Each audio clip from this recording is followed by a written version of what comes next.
Vamos falar ainda sobre as coisas de Minas Gerais, sobre como há uma confluência de coisas graves acontecendo agora, né? Essa tragédia lembrada pelo Borda, que deixou 10 mortos em Capitólio, há enchentes, há risco de transbordamento, ruptura de barragens em algumas regiões. A gente vai fazer um balanço sobre o momento em Minas Gerais agora com o porta-voz dos bombeiros do estado, o tenente Pedro Aihara.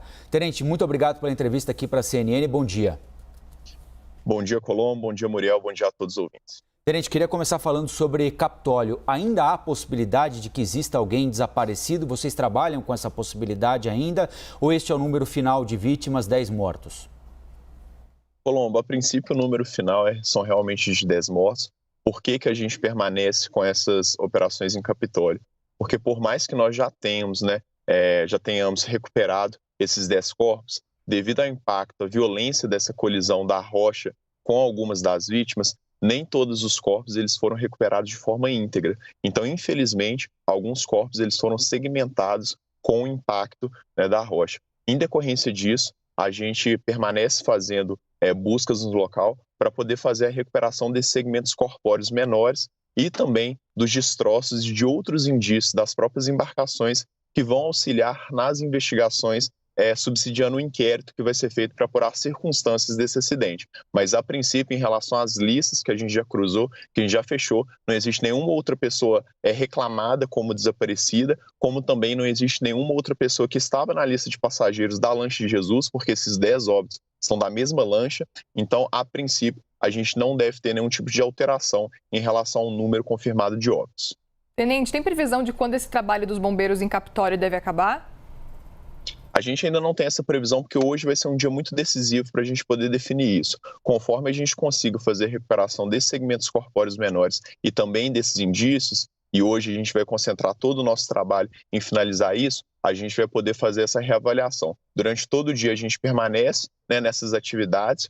Amanhã, possivelmente, ainda haverá necessidade, de alguns empenhos do Corpo de Bombeiros com os nossos mergulhadores. E à medida que a gente for conseguindo recuperar todo esse material, é que a gente vai optar pela finalização da operação. Tenente, a gente tem falado bastante aqui de Capitólio, mas também da chuva que atinge boa parte do estado de Minas Gerais. E voltamos a falar sobre risco de rompimento de barragem, a barragem na usina do Carioca, ali no sudoeste de Minas Gerais. A Prefeitura de Pará de Minas recomendou que moradores de pelo menos 7 cidades saíssem de casa. O senhor tem informação de como é que estão as coisas por lá? Olha, o que aconteceu é que, em decorrência das fortes chuvas que aconteceram na região de Pará de Minas ontem, a gente teve um aumento muito expressivo do fluxo de água. E nessa região aí, que é a região do distrito de Carioca, que faz parte de Pará de Minas, a gente tem essa represa, que é uma usina de geração hidrelétrica para uma indústria da região, para as fábricas santanenses, que é uma fábrica de tecido. E aí, como esse aumento da água ele foi muito expressivo, a gente tem água vertendo tanto por cima da barragem, quanto pelos lados. Em decorrência disso, as comportas já foram abertas, mas mesmo assim o fluxo de água é tão intenso que foi necessário a evacuação preventiva e emergencial das comunidades que ficam na calha do Rio São João e também do Rio Pará, a partir do distrito de Carioca até o município de Pitangui. Então, como pode haver afetação de todas as comunidades, optou-se realmente por fazer a retirada de pessoas dessa área de risco. A situação está sendo monitorada a todo instante, existem várias equipes que estão fazendo a retirada de pessoas ilhadas, pessoas sem acesso da região, para que a gente possa levar a população para fora dessa área da mancha de inundação, caso ocorra qualquer tipo de problema estrutural e algum tipo de rompimento. Tenente, com relação à Nova Lima, aquele dique que transbordou ali daquela barragem e acabou inundando toda a BR-040, tem alguma atualização com relação a isso? Por enquanto está estável? Em relação a isso, a gente teve um rebaixamento do grau de risco que estava no nível 3 desse DIC para o nível 2 ontem. A BR-040, no sentido Belo Horizonte, ela já está liberada, mas no sentido Rio de Janeiro, ela continua bloqueada.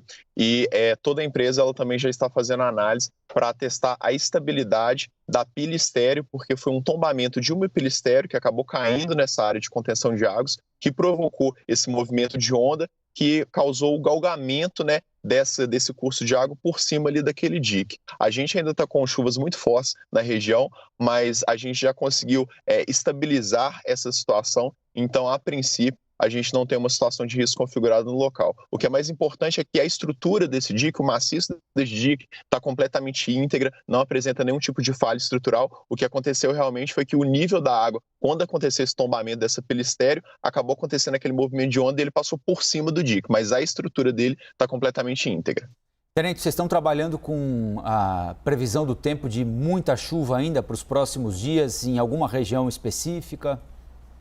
A gente, especialmente que é a região central do estado, região metropolitana de Belo Horizonte, a gente está com uma previsão de bastante intensidade de chuva até terça-feira e resquícios de pancada até a sexta. Então, por isso, todos os nossos efetivos estão reforçados. Só para o nosso espectador ter uma ideia, geralmente, o que a gente recebe aqui nos 10 primeiros dias na região metropolitana de chuva gira em torno de 70 a 120, 130 milímetros de chuva. Somente nesses 10 primeiros dias, nós já recebemos mais de 330 milímetros de chuva. Então, é 3 a 4 vezes mais do que geralmente esse período do ano costuma receber, que já é um período chuvoso, já é um período onde a gente tem que ter atenção redobrada.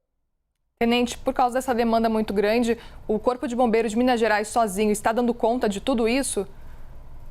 Sim, porque no início do ano passado, como a gente já tinha essa previsão de alguns fenômenos, como zonas de convergência do Atlântico Sul, essa previsão de chuvas, a gente já faz um planejamento de reforço operacional. Então, todos os nossos efetivos que trabalham na administração, a nossa tropa acadêmica que está em formação, a gente já faz a gente já reorganiza os cronogramas para que todo esse efetivo fique disponível para atendimento da população nesse período. Faz também efetivos que estão de férias, podem ser convocados, efetivo de folga. Então, a gente monta um esquema especial para conseguir dar conta de toda essa demanda.